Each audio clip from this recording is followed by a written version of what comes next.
पूरे धरती पे है, इनके लिए क्या फायदा होगा वो, और वो हमारे लिए क्या करेंगे, मान लो। बताइए सर। देखिए संत रामपाल जी महाराज जी जो भक्ति विधि बताते हैं, इससे हमारा मोक्ष होगा, हमारा कल्याण होगा। मोक्ष का मतलब जानते हैं आप? मोक्ष का मतलब है कि आवागमन से, जैसे परमात्मा ने कहा है, श्वास श्वास में नाम जपो, श्वास न व्यर्थ खोए, ना जाने श्वास का आवन होए कि ना होए।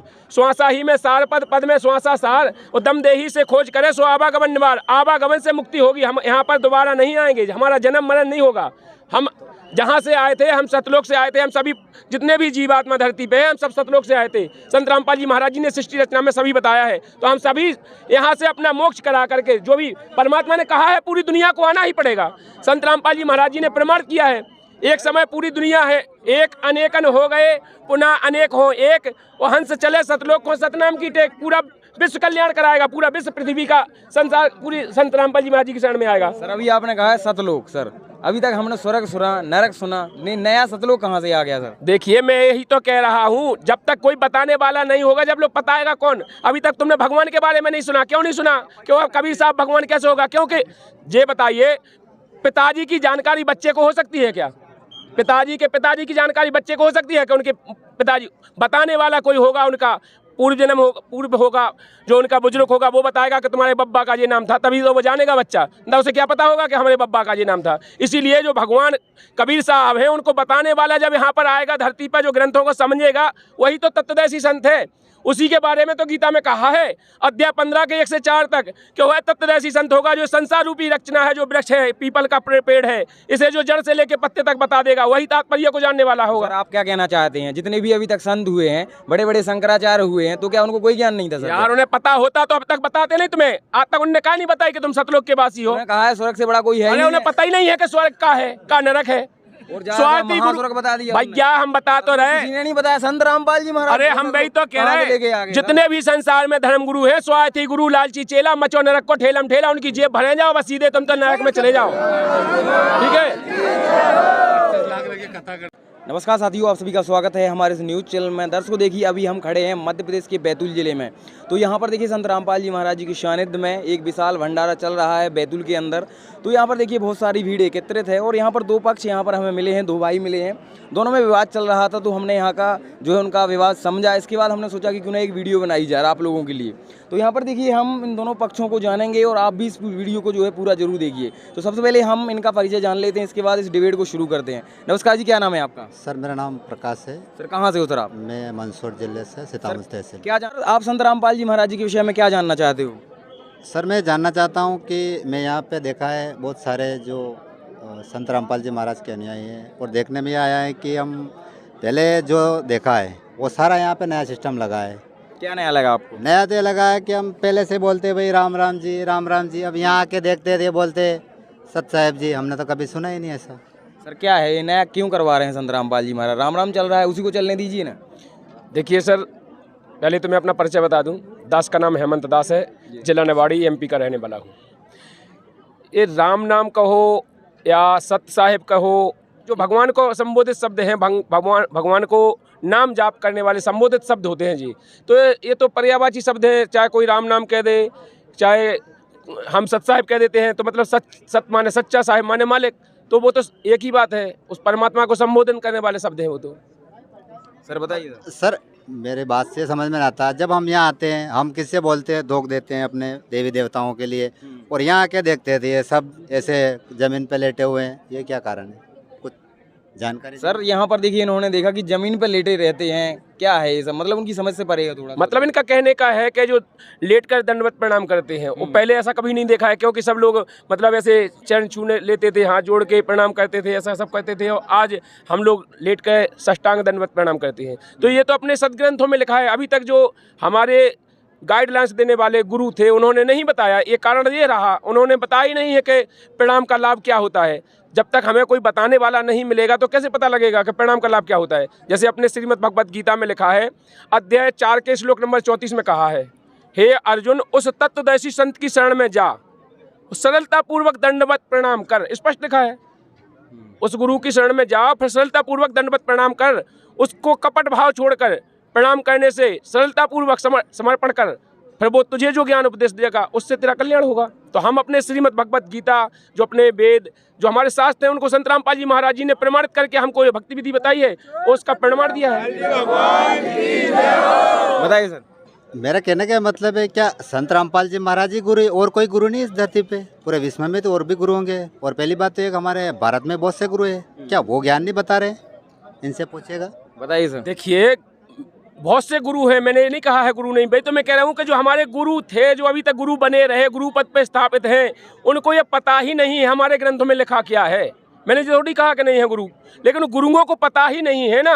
उन गुरुओं से आप पूछिए ना कि अभी तक जे दंडवत प्रणाम करके बता रहे हैं, वो हमको आज तक क्यों पता नहीं किया, उनसे पूछो ना। मैंने तो आपको क्वेश्चन बताया है कि गीता के अध्याय 4 के श्लोक नंबर 34 में लिखा है प्रणाम के बारे में, उस गुरु को कैसे प्रणाम करना चाहिए, साष्टांग दंडवत प्रणाम करना चाहिए। तो अब अपने जो जैसे और जो अनुयायी हैं, जो जिनके गुरु हैं, उनको उनसे क्वेश्चन करना चाहिए। मैं प्रणाम इसीलिए तो प्रमाण दे रहा हूँ कि हमारे गुरुजी प्रमाण दे रहे हैं कि उनसे पूछो, उनसे कहो कि अब तक तुमने क्यों नहीं बताया है, हमको क्यों गुमराह करते रहे। बताइए सर। देखो, गीता में प्रमाण है तो कबीर साहब भगवान है। मेरे कहने का मतलब है कि संत रामपाल जी महाराज मूर्ति को भी निषेध बताते हैं। अभी आज दिन तक हमारे जो भी पूर्वज है, जैसे कि ये वाले हैं ना, ये बुजुर्ग लोग, ये सभी बोलते हैं मूर्ति पूजना करना है। मूर्ति पूजन हम भी करते आ रहे हैं, पहले से करते हैं। अब ये निषेध बता रहे हैं, तो ये कहाँ पे प्रमाण हुआ इस बात का? बताइए सर, मूर्ति पूजा करना क्यों मना करते हैं संत रामपाल जी महाराज? देखिए, मूर्ति पूजा इसलिए कहा है उन्होंने कि मूर्ति में भगवान तो है नहीं। जैसे मूर्ति, इतने मंदिर बन रहे, राम मंदिर बन गया, वो भी तो एक मूर्ति पूजा कर रहे हैं लोग बाग, आप कैसे कह सकते हो ऐसा? बिल्कुल, मैं इसीलिए तो मैं कह रहा हूँ कि जो हमारे धर्मगुरु हैं, उनको पता ही नहीं है कि मूर्ति पूजा करना चाहिए कि नहीं करना चाहिए। कहीं किसी वेद में लिखा है? आप हमको बताइए।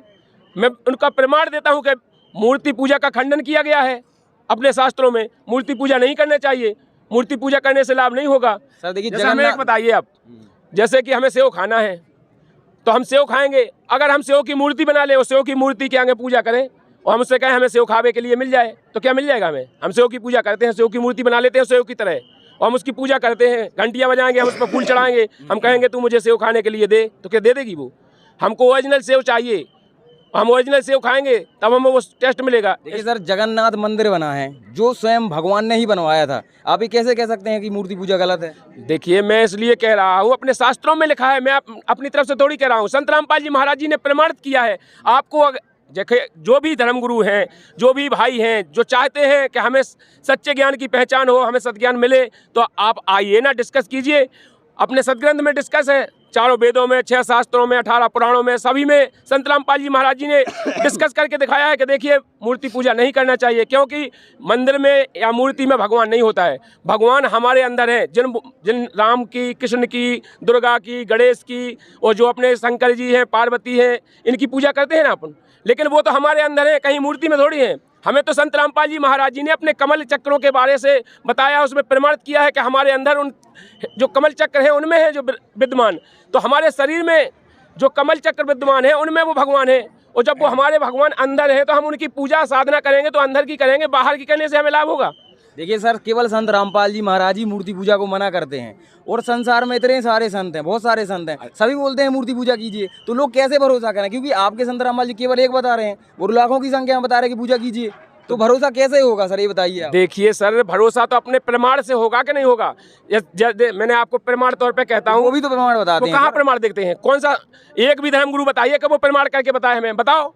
किसी के पास है प्रमाण? है हमें बताओ, कौन से गुरु प्रमाण कहते हैं, बताते हैं कि पूजा यहाँ लिखी है, मूर्ति पूजा करना चाहिए। बताइए सर, क्या प्रमाण? पहले मेरी बात पूरी होने दीजिए। मैंने जो कहा है, वो जो देवता हैं जो अपने अंदर हैं, उन अंदर में उनकी साधना करना चाहिए, तब वो हमें लाभ देंगे। हमें संत रामपाल जी महाराज जी उनके यथार्थ मंत्र बताते हैं, ब्रह्मा सावित्री का बताते हैं, लक्ष्मी गणेश जी का बताते हैं, और तुम्हारे पार्वती शंकर जी का बताते हैं, मतलब सभी के, विष्णु जी का बताते हैं, सबके हमको जाप देते हैं, उनके यथार्थ मंत्र देते हैं, तो हम उनकी साधना करते हैं। हम मन मंदिर में उनकी पूजा करते हैं, हम मन मंदिर को साफ रखते हैं। जैसे जो बेकार हैं, बीड़ी, गुटखा, सिगरेट, तम्बाकू, मीठ मछली, शराब, जुआ, व्यस्याचार, अत्याचार, दौड़ाचार, रिश्वतखोरी, मतलब जितने भी बुरे कर्म हैं वो छुड़वाते हैं संत रामपाल जी महाराज, और फिर वो हमको साधना बताते हैं उनकी, और साधना हम उनकी करेंगे तो वो हमको लाभ देंगे। वो क्योंकि देवता कोई भी हो, अगर जैसे हमें जो बताओ, अगर आपका नाम शिषपाल है और हम गणेश गणेश कह के बुलाएं तो आ जाओगे आप?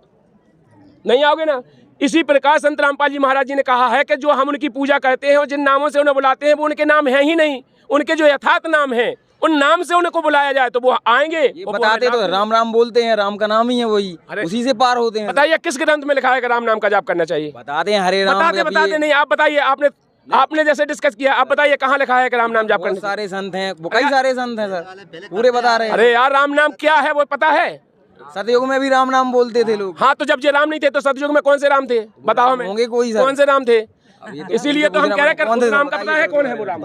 अपने को अगर जानकारी देखो तजुर्बे में नहीं है तो ये बताए। और एक बात और मैं कहना चाहता हूँ, क्या अभी तक किसी भी जो संत रामपाल जी महाराज मान लो ज्ञान बता रहे हैं, जो भक्ति विधि बता रहे हैं, क्या अभी तक इससे पहले किसने करी थी ये, या किससे प्रमाण है ऐसा? वही तो संत रामपाल जी महाराज तो आज आए हैं ना। बिल्कुल, ऐसे पहले भी तो ज्ञान होगा। हाँ, इससे ऐसा पहले तो हो नहीं सकता है कि आज ही ज्ञान आ गया है। देखिए यह ज्ञान जो आज संत रामपाल जी महाराज जी बता रहे हैं, जिस चारों युगों में यह ज्ञान प्रकाशित होता है। सतयुग में सतकृत तेरा, त्रेता नाम मुनिंदर मेरा, द्वापर में करुणामय कहाया, कलयुग नाम कबीर धराया। चारों युगों में भगवान आता है और चारों युगों में इन्हीं नामों से आकर के वो यथार्थ भक्ति देते हैं, वो अपने नए अनुयायी बनाते हैं, उनको ज्ञान देते हैं और उनको यही साधना देते हैं। आप प्रमाण के लिए आप जाइए कबीर सागर को उठाइए, कबीर सागर में लिखा है पूरे जो नाम जो संत रामपाल जी महाराज जी दे रहे हैं उनकी गुरु प्रणाली है, वो कबीर साहब से लेकर के आज संत रामपाल जी महाराज जी तक पूरी गुरु प्रणाली आप जाकर के, हमारे यहाँ लगी है प्रदर्शनी, आप जाकर के देखिए, उन सभी गुरुओं के नाम पूरे स्पष्ट लिखे हुए हैं।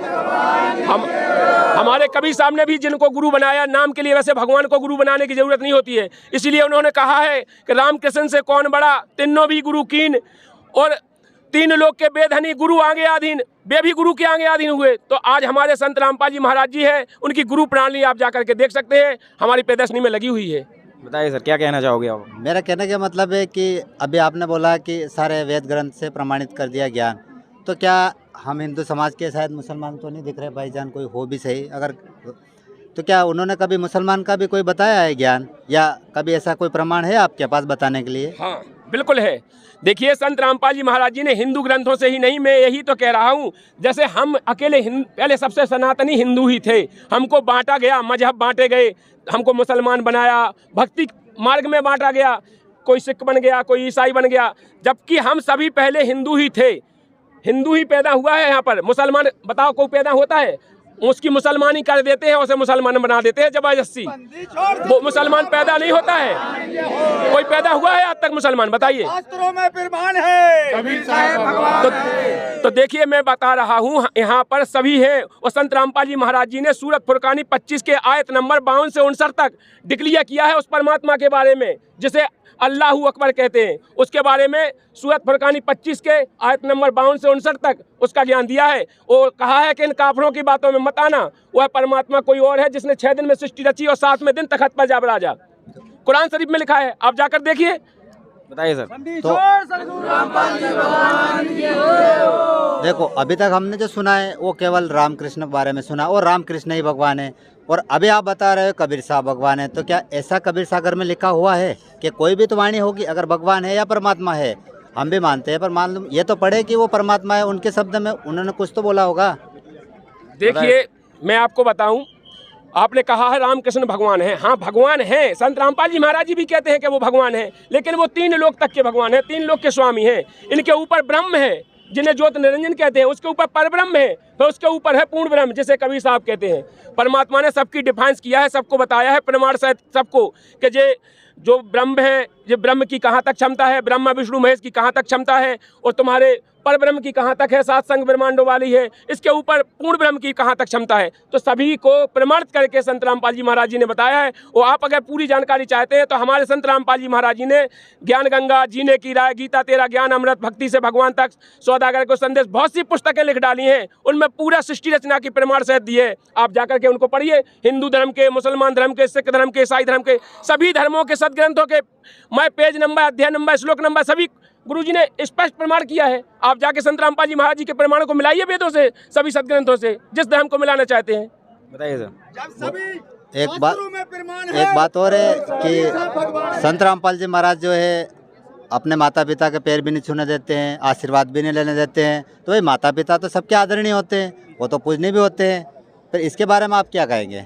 देखिए प्रथम गुरु माता होती है सर, उसके ही मना करते हैं संत रामपाल जी हमारा पैर छूने को। बिल्कुल आपने सही कहा है, प्रथम गुरु माता होती है, पिता होता है, लेकिन वो शिक्षा के गुरु होते हैं। ये नहीं है कि हमें आध्यात्मिक गुरु हो जाएंगे, वो हमारी शिक्षा के गुरु होते हैं वो, और आदरणीय होते हैं, पूजनीय होती हैं। ये नहीं कहा कि पूजनीय नहीं होते हैं, लेकिन हमें जा बता भैया, माता पिता मांग रहे हो रोटी और हम उनके पाँव परे ले, पाँव परे से फायदे भी, हम उनको सत्कार करेंगे पाँव परे ले तो फायदे का, उनको रोटी खिलानी पड़ेगी। तो रोटी खिलाने पड़ेगी। क्या लेना देना सर? अरे पैर भैया, छूना एक अलग आजकल बात हमने है। देखो है, हमने इसलिए कह रहे हैं कि आजकल हमने देखा है कोई हजारों लोग ऐसे हैं जो अपने माता पिता की सेवा तो करते नहीं सब हैं, थोड़ी हैं सर ऐसे। उनको गालियां देते हैं। देखिए वो भी ठीक है, लेकिन अरे यार, सर हमें पैर भी बताओ। छूते हैं और खाना भी खिलाते हैं, तो वो ठीक है ना? अरे यार, पैर छूने से जानते हो क्या होता है? जी बताइए। प्यार छूने से पाप पुण्य का आवागमन होता है। संत रामपाल जी महाराज जी ने सदग्रंथ से प्रमाणित किया है। कैसे करेंगे? अरे यार, मैं इसलिए कह रहा हूँ, जैसे आध्यात्मिक के लिए तो आध्यात्मिक ही नॉलेज रखना पड़ेगा।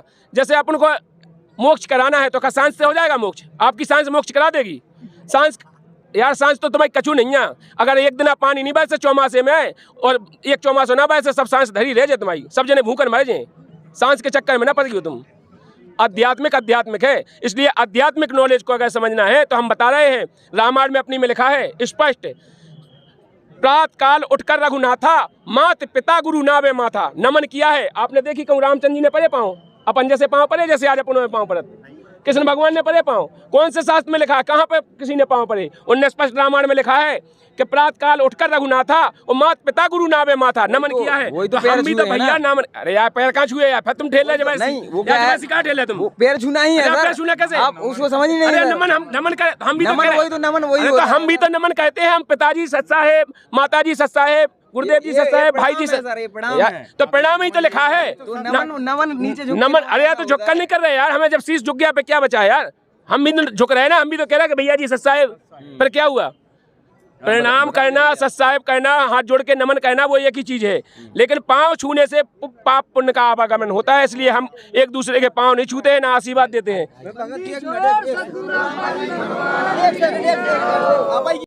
बताइए सर, अब आप क्या कहना चाहते हो? सर मेरे कहने का मतलब ये, क्या अगर मेरी बात सुनो, सभी अगर पूरा विश्व अगर संत रामपाल जी महाराज की भक्ति करे, बताए जैसे बता रहे आप, वेद बताया, अभी आपने शास्त्र बताया, तो उससे मानव का क्या कल्याण होगा?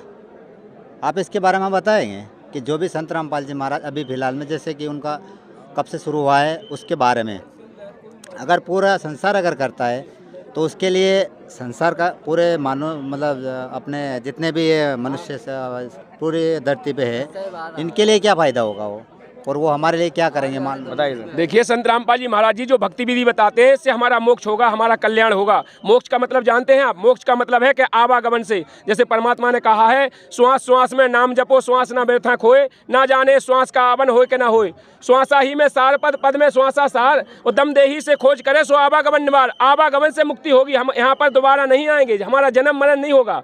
हम जहाँ से आए थे, हम सतलोक से आए थे। हम सभी जितने भी जीवात्मा धरती पे हैं, हम सब सतलोक से आए थे। संत रामपाल जी महाराज जी ने सृष्टि रचना में सभी बताया है। तो हम सभी यहाँ से अपना मोक्ष करा करके, जो भी परमात्मा ने कहा है, पूरी दुनिया को आना ही पड़ेगा। संत रामपाल जी महाराज जी ने प्रमाण किया है, एक समय पूरी दुनिया है, एक अनेकन हो गए, पुनः अनेक हो एक, वो हंस चले सतलोक को सतनाम की टेक। पूरा विश्व कल्याण कराएगा, पूरा विश्व पृथ्वी का संसार पूरी संत रामपाल जी महाराज जी के शरण में आएगा। सर अभी आपने कहा है सतलोक, सर अभी तक हमने स्वर्ग सुना, नरक सुना, नहीं नया सतलोक कहाँ से आ गया सर? देखिए, मैं यही तो कह रहा हूँ, जब तक कोई बताने वाला नहीं होगा, जब लोग बताएगा कौन? अभी तक तुमने भगवान के बारे में नहीं सुना, क्यों नहीं सुना? क्यों? अब कबीर साहब भगवान कैसे होगा? क्योंकि ये बताइए, पिताजी की जानकारी बच्चे को हो सकती है क्या?